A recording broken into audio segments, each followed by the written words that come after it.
Welcome to non stop news. రోజంతా బిజీగా ఉన్నారా? న్యూస్ అప్డేట్స్ మిస్ అయ్యారా? Don't worry. బ్రేక్స్ లేకుండా బోర్ కొట్టకుండా నాన్ స్టాప్ న్యూస్ ప్రతిరోజు రాత్రి 9 గంటలకు నేను హిమబిందు. This is Karthik. భారత రాష్ట్రపతి ద్రౌపది ముర్ము దేశ ప్రజలకు 78వ స్వాతంత్ర దినోత్సవ శుభాకాంక్షలు తెలిపారు. జాతిని ఉద్దేశించి ప్రసంగించిన రాష్ట్రపతి వికసిత్ భారత్ లక్ష్యంగా ప్రభుత్వం పనిచేస్తోందన్నారు. దేశం అభివృద్ధి పథంలో దూసుకుపోతోందన్నారు. కేంద్ర ప్రభుత్వం మహిళా సాధికారతే లక్ష్యంగా పనిచేస్తూ 2047 నాటికి అభివృద్ధి చెందిన దేశంగా భారత్ ఉంటుందని రాష్ట్రపతి ముర్ము అన్నారు. पूरा देश स्वतंत्रता दिवस मनाने के लिए तत्पर है। इस उल्लासपूर्ण अवसर पर मैं आप सबको एक बार फिर बधाई देती हूँ। मैं सेनाओं के उन बहादुर जवानों को विशेष बधाई देती हूँ जो अपनी जान का जोखिम उठाते हुए भी हमारे स्वतंत्रता की रक्षा करते हैं। मैं पुलिस और सुरक्षा बलों के कर्मियों को बधाई देती हूँ जो पूरे देश में सतर्कता बनाए रखते हैं। मैं न्यायपालिका और सिविल सेवाओं के सदस्यों के साथ साथ विदेशों में नियुक्त हमारे दूतावासों के कर्मियों को भी अपनी शुभकामनाएं देती हूँ। हमारे प्रवासी समुदाय को भी मेरी शुभकामनाएं। आप सब हमारे परिवार का हिस्सा है। आपने अपनी उपलब्धियों से हमें गौरवान्वित किया है। 15 ఆగస్టు వేడుకలకు భారతావని ముస్తాబైంది. యావత్ దేశం త్రివర్ణ శోభితంగా మారింది. ఎర్రకోట వద్ద జరిగే స్వాతంత్ర సంబరాల్లో పాల్గొంటారు ప్రధానమంత్రి నరేంద్ర మోదీ. దాదాపు 6,000 మంది అతిథులు ఈ కార్యక్రమానికి హాజరు కానున్నారు. 78వ స్వాతంత్ర వేడుకలకు ఘనంగా ఏర్పాట్లు చేసింది కేంద్ర ప్రభుత్వం. చారిత్రక ఎర్రకోట నుంచి వరుసగా 11వసారి త్రివర్ణ పతాకాన్ని ఎగురవేసి జాతినుద్దేశించి ప్రసంగించనున్నారు ప్రధాని నరేంద్ర మోదీ. ఇంతకు ముందు ఈ ఘనతను పండిట్ జవహర్లాల్ నెహ్రూ సాధించారు. దేశ తొలి ప్రధానిగా వరుసగా 11 సార్లు స్వాతంత్ర దినోత్సవ ప్రసంగాలు చేశారు పండిట్ నెహ్రూ.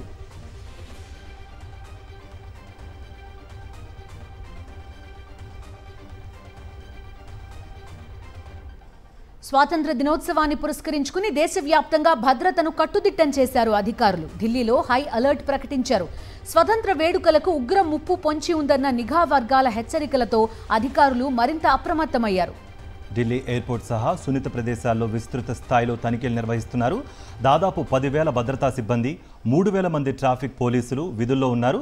ఎర్రకోట వద్ద అత్యాధునిక సాంకేతికతతో నిఘా పెంచారు ఢిల్లీ పోలీసులు. పెద్ద సంఖ్యలో సీసీ కెమెరాలను ఏర్పాటు చేసి ఎప్పటికప్పుడు భద్రతను పర్యవేక్షిస్తున్నారు. యమునా నదిపైన ప్రత్యేక పాట్రోలింగ్ యూనిట్ను మోహరించారు. ఢిల్లీ, ముంబైతో పాటు జమ్మూ కాశ్మీర్, పంజాబ్, ఉత్తరప్రదేశ్లోనూ భద్రత పెంచారు. 78వ స్వాతంత్ర దినోత్సవానికి భారతావని ముస్తాబైంది. త్రివర్ణ శోభితంగా మారింది. ఇంటింటా మువ్వన్నెల జెండా రెపరెపలాడుతోంది. కేంద్ర హోంమంత్రి అమిత్ షా ఢిల్లీలోని తన నివాసంలో జాతీయ జెండా ఎగురవేశారు.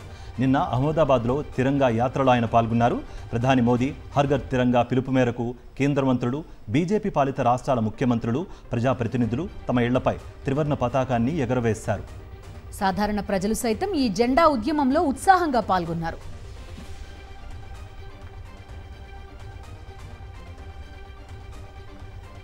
రాజస్థాన్లోని జోధ్పూర్లో బీఎస్ఎఫ్ తిరంగా ర్యాలీ నిర్వహించింది. పూరి బీచ్లో స్థానికులు త్రివర్ణ పతాకాలతో ప్రదర్శన చేపట్టారు. ఉత్తరప్రదేశ్ రాజధాని లక్నోలో మదర్సా విద్యార్థులు జాతీయ జెండాలతో ర్యాలీలో పాల్గొన్నారు. జమ్మూ కశ్మీర్ కతువాలో నిర్వహించిన తిరంగా బైక్ ర్యాలీలో కేంద్ర మంత్రి జితేంద్ర సింగ్ పాల్గొన్నారు.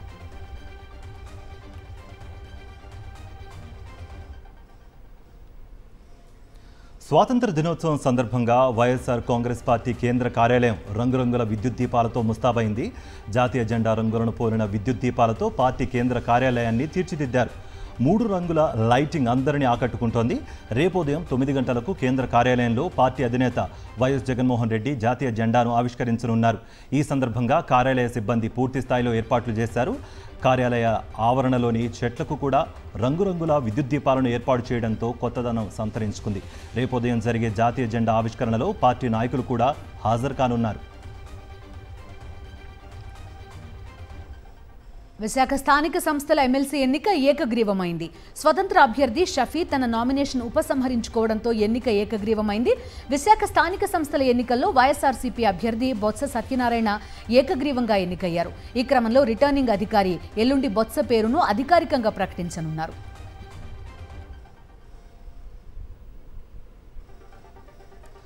సీఎం చంద్రబాబుపై నమోదైన కేసులపై ఏపీ హైకోర్టులో విచారణ జరిగింది. అన్ని కేసులను సీబీఐకి బదిలీ చేయాలంటూ దాఖలైన పిటిషన్ను హైకోర్టు విచారించింది. రాష్ట్ర ప్రభుత్వానికి నోటీసులు జారీ చేసింది. పూర్తి వివరాలతో కౌంటర్ వేయాలని ప్రభుత్వానికి ఆదేశాలు ఇచ్చింది. తదుపరి విచారణ 4 వారాలకు వాయిదా వేసింది.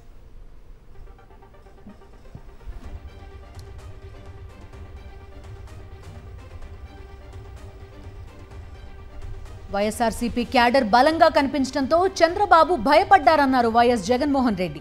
అందుకే విశాఖ స్థానిక సంస్థల ఎమ్మెల్సీ ఎన్నిక నుంచి టీడీపీ తప్పుకుందన్నారు. రాష్ట్రంలో వ్యవస్థలన్నింటినీ నిర్వీర్యం చేసి రెడ్ బుక్ పాలన సాగిస్తున్నారని మండిపడ్డారు. రాబోయే 5 ఏళ్లలో కష్టాలు ఎదురవుతాయని, ఎన్ని కష్టాలు ఉన్నా వ్యక్తిత్వాన్ని కోల్పోవద్దన్నారు. వచ్చే ఎన్నికల నాటికి ఏ టీడీపీ కార్యకర్త మంచి చేశామని చెప్పి ప్రజల్లోకి వెళ్లే పరిస్థితి ఉండదన్నారు. మంచి చేసిన వైఎస్ఆర్సీపీ శ్రేణులకే ప్రజలు దండలేస్తారని స్పష్టం చేశారు వైఎస్ జగన్.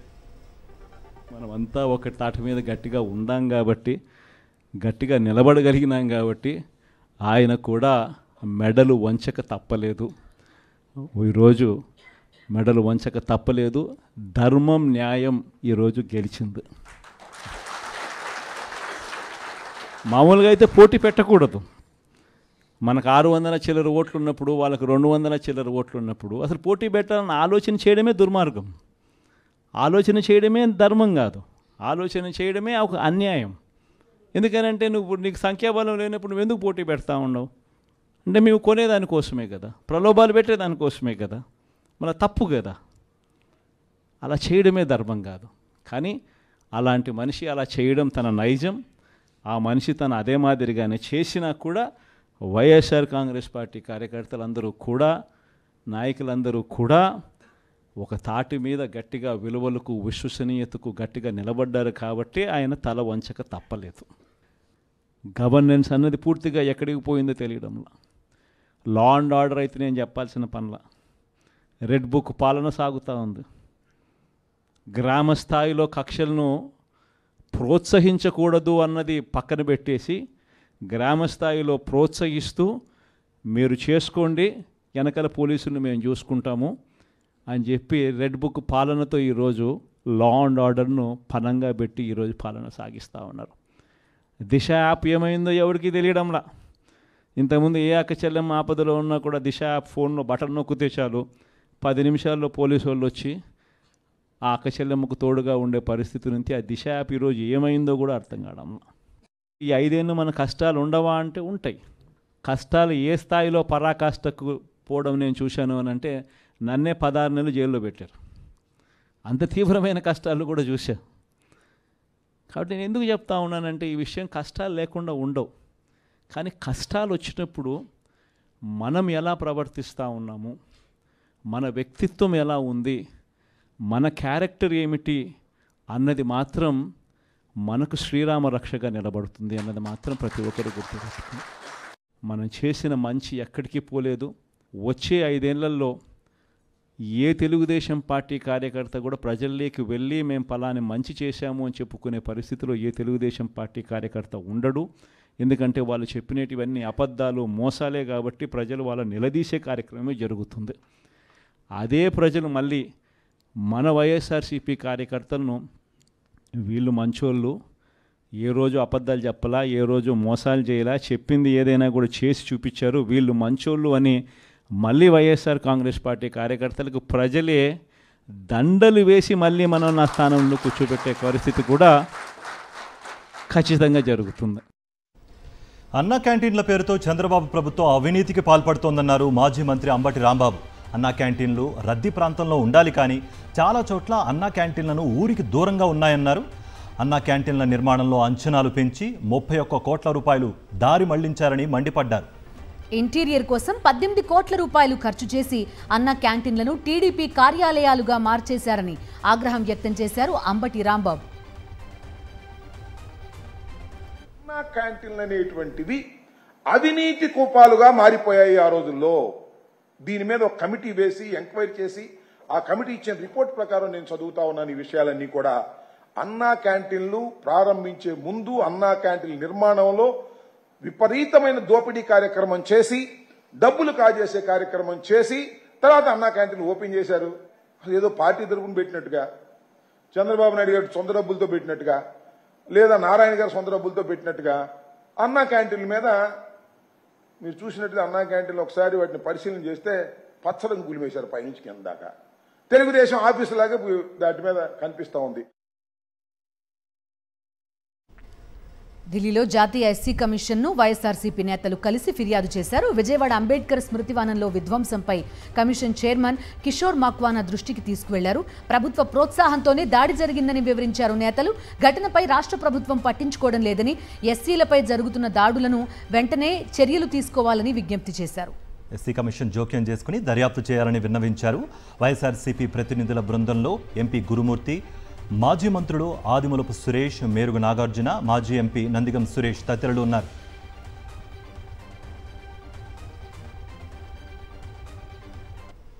రాజకీయ పార్టీలు అనేటివి ఒక పార్టీ అధికారంలోకి వస్తుంటుంది, ఒక పార్టీ ఓడిపోతుంటుంది.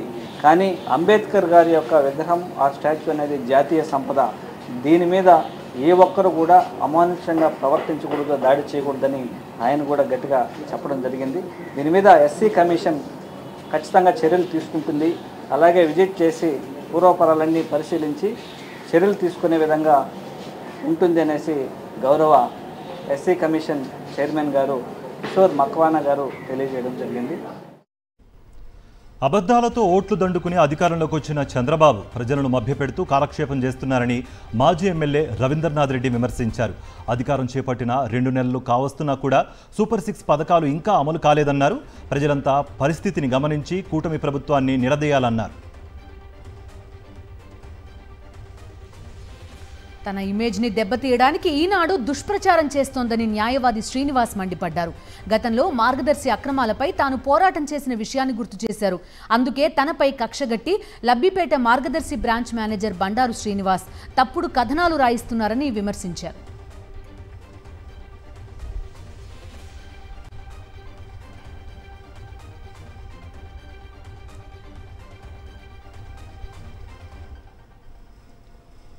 పచ్చ మీడియా కులపిచ్చితో రెచ్చిపోతోందని ఎక్స్ వేదికగా ధ్వజమెత్తారు వైఎస్ఆర్సీపీ ఎంపీ విజయసాయిరెడ్డి. సీఎం చంద్రబాబును సంతృప్తిపరిచి ఆయన మెప్పు పొంది ఆర్థిక రాజకీయ ప్రయోజనాలు సాధించుకునేందుకు ఎల్లో మీడియా యజమానులు తీవ్రంగా పోటీపడుతున్నారని విమర్శిస్తూ ఆయన ట్వీట్ చేశారు.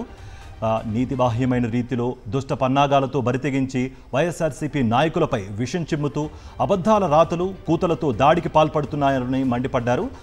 వాస్తవాలను పట్టించుకోకుండా అత్యంత దుర్మార్గంగా వ్యక్తిత్వ హననానికి పాల్పడుతూ జర్నలిజం నిబద్ధతకు గాలి కొదిలి కట్టుకథలను వండివారుస్తున్నారని దుయ్యబట్టారు. పాత్రికేయ వృత్తికే కళంకం తెస్తూ చరిత్రహీనులుగా మిగిలిపోతున్నారని, స్వార్థంతో నీచానికి ఒడిగడుతూ రాజకీయ వాతావరణాన్ని కలుషితం చేస్తున్నారని విమర్శనాస్త్రాలు సంధించారు విజయసాయిరెడ్డి.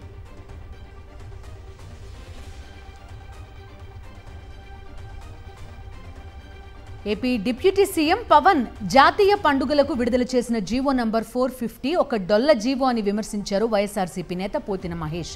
స్వాతంత్ర దినోత్సవ వేడుకలకు మైనర్, మేజర్ పంచాయతీలకు నిధులు విడుదల చేస్తామని చెప్పి ప్రజల్ని పక్కదారి పట్టించారన్నారు. డిప్యూటీ సీఎం పవన్ కు 20 కోట్ల నిధులు కూడా విడుదల చేసే పవర్ లేదా అని ప్రశ్నించారు.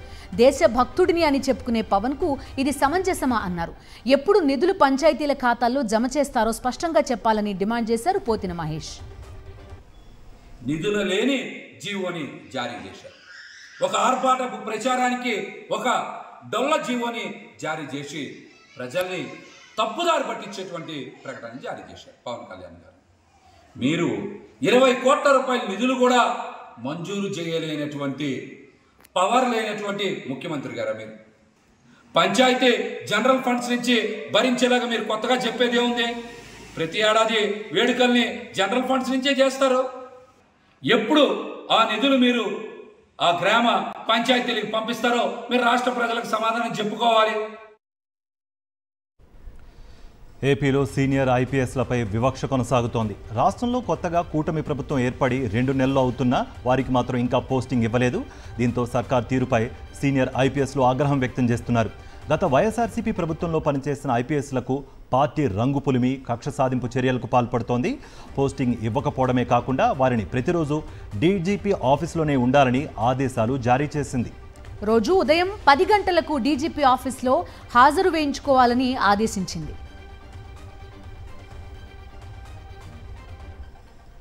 ఏపీ హైకోర్టులో మాజీ ఎమ్మెల్యే వల్లభనేని వంశీకి ఊరట లభించింది. గన్నవరం టీడీపీ కార్యాలయంపై దాడి కేసుకు సంబంధించి ఆయన ముందస్తు బెయిల్ కోసం పిటిషన్ వేశారు. దీనిపై విచారణ జరిపిన హైకోర్టు ఈ నెల 20 వరకు ఎటువంటి తొందరపాటు చర్యలు తీసుకోవద్దని పోలీసులకు సూచించింది. కౌంటర్ దాఖలు చేయాలని పోలీసులను ఆదేశించింది. తదుపరి విచారణ ఈ నెల 20కి వాయిదా వేసింది హైకోర్టు. వైజాగ్ స్టీల్ ప్లాంట్ ప్రైవేటీకరణ ఆపాలని డిమాండ్ చేస్తూ మరోసారి ప్రత్యక్ష పోరాటానికి సిద్ధమవుతున్నారు స్టీల్ ప్లాంట్ కార్మికులు. కేంద్ర మంత్రి చెప్పే మాటలకు కేంద్ర ప్రభుత్వ నిర్ణయాలకు మధ్య చాలా తేడా ఉందంటున్నారు. స్టీల్ ప్లాంట్ ప్రైవేటీకరణ దిశగా నిర్ణయాలు తీసుకోవడమే కాకుండా ఉద్యోగుల హక్కులను హరించేలా కోతులు పెడుతున్నారని కార్మిక సంఘాల నేతలు అంటున్నారు.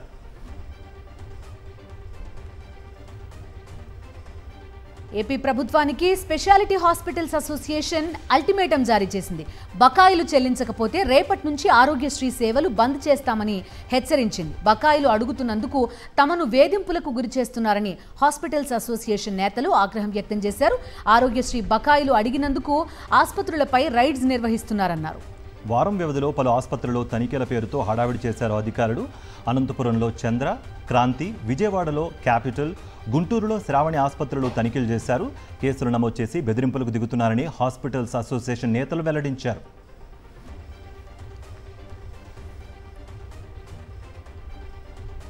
గవర్నర్ కోటా ఎమ్మెల్సీల నియామకంలో తెలంగాణ ప్రభుత్వానికి ఊరట లభించింది. తెలంగాణ హైకోర్టు జారీ చేసిన ఆదేశాలపై సుప్రీంకోర్టు స్టే విధించింది. ఎమ్మెల్సీ పదవుల అంశంపై బీఆర్ఎస్ నేతలు సుప్రీంకోర్టుకు వెళ్లారు. దాసోజు శ్రవణ్, కుర్ర సత్యనారాయణ సుప్రీంకోర్టును ఆశ్రయించారు. కొత్త నియామకాలు చేపట్టకుండా ఆర్డర్ ఇవ్వాలని కపిల్ సిబల్ కోరారు. కొత్త ఎమ్మెల్సీల నియామకాన్ని అడ్డుకుంటే గవర్నర్ ప్రభుత్వ హక్కులు హరించినట్లు అవుతుందని సుప్రీంకోర్టు స్పష్టం చేసింది. ఎప్పటికప్పుడు నియామకాలు చేపట్టడం ప్రభుత్వ విధి అని పేర్కొంది. అనంతరం పిటిషన్పై విచారణను ధర్మాసనం 4 వారాల పాటు వాయిదా వేసింది. తెలంగాణ నుంచి రాజ్యసభ అభ్యర్థిగా అభిషేక్ మను సింఘ్విని ఎంపిక చేసింది కాంగ్రెస్ పార్టీ. ఈ మేరకు ఏఐసీసీ ప్రధాన కార్యదర్శి కేసీ వేణుగోపాల్ తెలిపారు. కె కేశవరావు రాజీనామాతో తెలంగాణలో రాజ్యసభ స్థానం ఖాళీ అయింది. రాజ్యసభలో 12 స్థానాల్లో ఉప ఎన్నికకు రంగం సిద్ధమైంది. తెలంగాణ సహా 9 రాష్ట్రాలకు చెందిన ఈ ఖాళీలకు సంబంధించి సెప్టెంబర్ 3న ఎన్నికలు నిర్వహించేందుకు ఎన్నికల సంఘం ఇప్పటికే షెడ్యూల్ విడుదల చేసింది.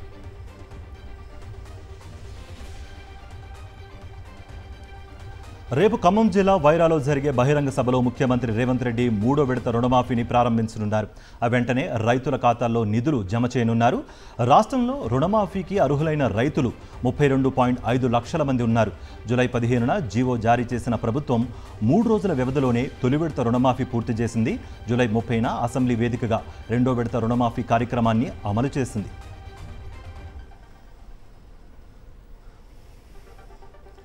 తెలంగాణకు ఏ రాష్ట్రంతో పోటీ లేదన్నారు ముఖ్యమంత్రి రేవంత్ రెడ్డి. తెలంగాణ పోటీ ప్రపంచంతోనే అని చెప్పారు. హైదరాబాద్ కాగ్నిజెంట్ కొత్త క్యాంపస్ ప్రారంభోత్సవంలో పాల్గొన్నారు ఆయన. తెలంగాణను ఫ్యూచర్ స్టేట్గా అభివర్ణించారు. 10 ఏళ్లలో రాష్ట్రాన్ని ట్రిలియన్ ఎకానమీగా మార్చడమే లక్ష్యమన్నారు సీఎం రేవంత్. దేశంలోనే అత్యధికంగా ఉద్యోగ ఉపాధి అవకాశాలు కల్పించే కాగ్నిజెంట్ నా దగ్గర ఉంది. ఈ ప్రాంతం పక్క రాష్ట్రాలతో పోటీ పడే ఆలోచన నుంచి ప్రపంచంతో పోటీ పడడానికి ఎప్పుడో మా ఆలోచనను మేము విస్తరించుకున్నాము. ప్రపంచం అవసరాలు తీర్చడానికి ఈరోజు మేము 4th సిటీని ఒక ఫ్యూచర్ సిటీగా మేము డిజైన్ చేస్తున్నాము. కాబట్టి ఈరోజు మాకు పక్క రాష్ట్రాలతో ఎలాంటి పోటీ లేదు. ఈ యుఎస్ అండ్ తెలంగాణ ప్రభుత్వం చేస్తున్న అప్పులపై బీఆర్ఎస్ వర్కింగ్ ప్రెసిడెంట్ కేటీఆర్ విమర్శలు గుప్పించారు. 8 నెలల్లోనే 50,000 కోట్ల రూపాయలు అప్పు చేయడంపై సెటైర్లు పేల్చారు. ఒక్క కొత్త ప్రాజెక్ట్ కూడా మొదలుపెట్టకుండానే అప్పులు చేశారంటూ మండిపడ్డారు. బీఆర్ఎస్ ప్రభుత్వం అప్పులు చేస్తోంది, అపోహల్ అర్ధసత్యాలను ప్రచారం చేశారని, ఇప్పుడు వారు చేస్తున్న అప్పుల లెక్కలు చెప్పాలని డిమాండ్ చేశారు. రాబోయే కాలంలో అదనంగా 4 నుంచి 5 లక్షల కోట్లు అప్పులు చేస్తారంటూ సెటైర్లు వేశారు KTR. Kurnool 3 town police station ఎదుట జూనియర్ డాక్టర్లు ఆందోళన చేపట్టారు. ప్రభుత్వ ఆసుపత్రుల్లో విధులు నిర్వర్తిస్తున్న వైద్యులపై పేషెంట్ల అటెండర్ చేయి చేసుకున్నాడు. దీంతో అటెండర్ని అరెస్ట్ చేసి పోలీస్ స్టేషన్కు తరలించారు. మరోసారి ఇలా అటెండెంట్స్ దాడి చేస్తే ఇలాంటి ఘటనలు పునరావృతం కాకుండా చర్యలు తీసుకోవాలని పీఎస్సీ ఎదుట వైద్యులు డిమాండ్ చేశారు. ఆందోళనను విరమించాలని పోలీసులు సూచించినా వినలేదు. స్పష్టమైన హామీ వచ్చే వరకు ఆందోళన విరమించమని భీష్మించు కూర్చున్నారు. జగిత్యాల జిల్లా దుబ్బవాడలో బాలుడి కిడ్నాప్ కథ సుఖాంతమైంది. బాలుడిని సురక్షితంగా తల్లిదండ్రులకు అప్పగించారు పోలీసులు. అమ్మకపేటకు చెందిన నాగేష్ అనే వ్యక్తి బాలుడిని కిడ్నాప్ చేసి 1,50,000కు అమ్మేందుకు ప్రయత్నించగా సీసీ కెమెరాల ఆధారంగా పోలీసులు పట్టుకున్నారు. కిరాణా షాప్కి తీసుకెళ్లి బాలుడిని ఎత్తుకెళ్లారని జగిత్యాల జిల్లా ఎస్పీ అశోక్ తెలిపారు. కిడ్నాపర్ను పట్టుకోవడానికి 6 ప్రత్యేక బృందాలను ఏర్పాటు చేసినట్టుగా చెప్పారు.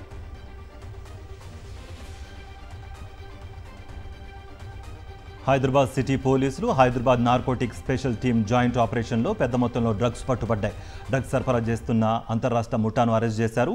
256 గ్రాముల మల్టిపుల్ డ్రగ్స్ స్వాధీనం చేసుకున్నారు పోలీసులు. ఇంటర్స్టేట్ డ్రగ్స్ సప్లయర్తో పాటు డ్రగ్ డెలివరీ బాయ్ని అదుపులోకి తీసుకున్నారు. పోలీసులు స్వాధీనం చేసుకున్న డ్రగ్స్ విలువ 1,10,00,000కు పైగా ఉంటుందని అంచనా. వనస్థలిపురంలో డ్రగ్స్ విక్రయిస్తున్న యువకుడిని ఎక్సైజ్ పోలీసులు పట్టుకున్నారు. అలెక్స్ అనే యువకుడి నుండి 3.24 గ్రాముల MDMA స్వాధీనం చేసుకున్నారు. వనస్థలిపురం ప్రాంతంలో HMT గ్రౌండ్స్లో డ్రగ్స్ అమ్ముతుండగా రెడ్ హ్యాండెడ్గా పట్టుకున్నారు ఎక్సైజ్ ఎన్ఫోర్స్మెంట్ పోలీసులు. నిందితుడు అలెక్స్కి బైక్ రేసింగ్లో నైపుణ్యం ఉంది. పలు రాష్ట్రాల్లో బైక్ రేసింగ్లో పాల్గొన్నాడు. అలెక్స్కి ఇన్స్టాగ్రామ్లో లక్షల్లో ఫాలోవర్స్ ఉన్నట్టుగా గుర్తించారు పోలీసులు.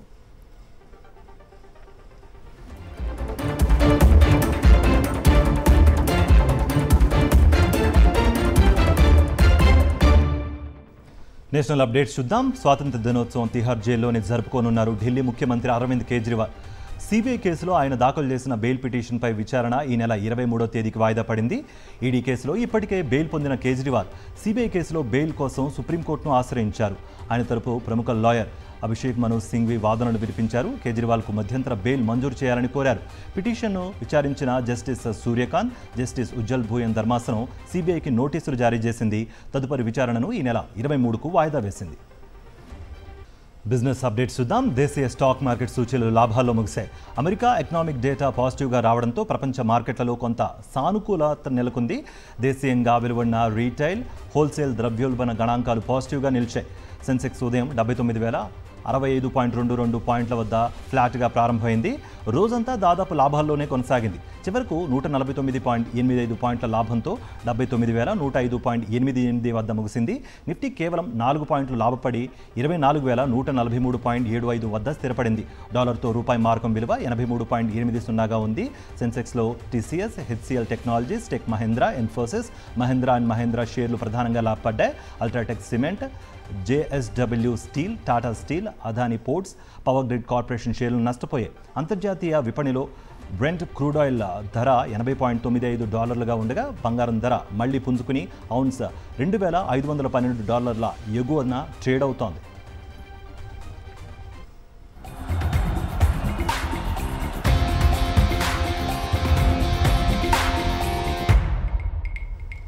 స్పోర్ట్స్ అప్డేట్స్ చూద్దాం. Team India star batter Rohit Sharma ICC one day ర్యాంకింగ్స్లో ఒక స్థానం మెరుగై 2వ స్థానానికి చేరుకున్నారు. రోహిత్కి కెరీర్లో ఇదే అత్యుత్తమ ర్యాంక్. పాక్ బ్యాటర్ బాబర్ ఆజం అగ్రస్థానంలో ఉన్నారు. ఇటీవల శ్రీలంకతో జరిగిన వన్డే సిరీస్లో రోహిత్ రాణించారు. 3 ఇన్నింగ్స్లో కలిపి 157 పరుగులు చేశారు. ఈ సిరీస్లో విఫలమైన శుభ్మన్ గిల్ ఒక స్థానం దిగజారి 3వ స్థానానికి పడిపోగా విరాట్ కోహ్లీ 4వ స్థానంలో ఉన్నారు. కోహ్లీ లంకతో వన్డే సిరీస్లో 58 పరుగులు మాత్రమే చేశారు.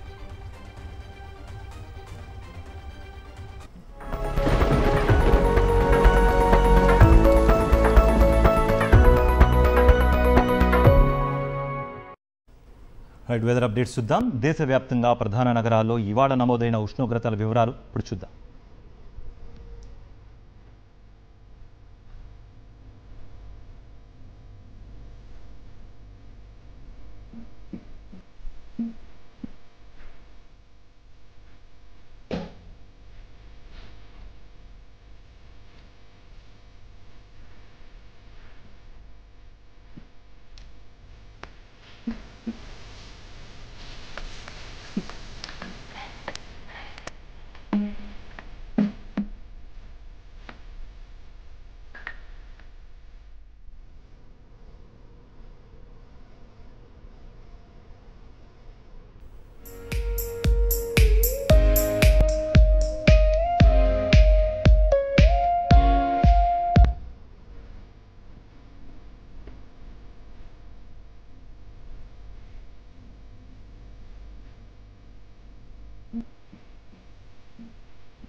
సినిమా అప్డేట్స్ స్క్రీన్ 90లో చూద్దాం.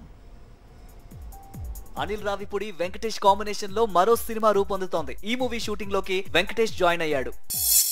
బాబీ డైరెక్షన్ లో నందమూరి బాలకృష్ణ నటిస్తున్న షూటింగ్ ప్రస్తుతం జరుగుతోంది. ఈ మూవీలో బాలయ్య 3 గెటప్స్ లో కనిపించబోతున్నాడట.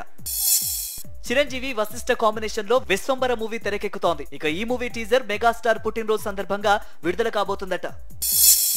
వెన్నెల కిషోర్ ప్రధాన పాత్రలో నటించిన హారర్ కామెడీ సినిమా ఓ మంచి గోస్ట్ మూవీ ఆగస్టు 15 నుండి ఓటీటీలో స్ట్రీమింగ్ కి రాబోతోంది. ఈ సినిమా కంగనా రనౌత్ స్వీయ దర్శకత్వంలో రూపొందిన ఎమర్జెన్సీ మూవీ ట్రైలర్ లేటెస్ట్ గా రిలీజ్ అయింది. సెప్టెంబర్ 6న ఈ మూవీ విడుదల కాబోతోంది. యూఐ అనే మరో డిఫరెంట్ సబ్జెక్ట్ మూవీతో రాబోతున్నాడు ఉపేంద్ర. 16వ తారీఖున ఈ మూవీ నుండి బిగ్ అనౌన్స్మెంట్ రాబోతున్నట్టు మేకర్స్ ప్రకటించారు. హను రాఘవపూడి ప్రభాస్ కాంబినేషన్ లో రూపొందుతున్న మూవీ ఈ నెల 17వ తారీఖున ప్రారంభం కాబోతోంది. మృణాల్ ఠాకూర్ పేరు హీరోయిన్ గా వినిపిస్తోంది. బాలీవుడ్ లో కరణ్ జోహార్ నిర్మించిన కిల్ మూవీ మంచి విజయం సాధించింది. ఇక ఈ మూవీ తెలుగు రీమేక్ హక్కుల కోసం ప్రముఖ నిర్మాణ సంస్థలు పోటీ పడుతున్నాయట. YTV non stop news updates.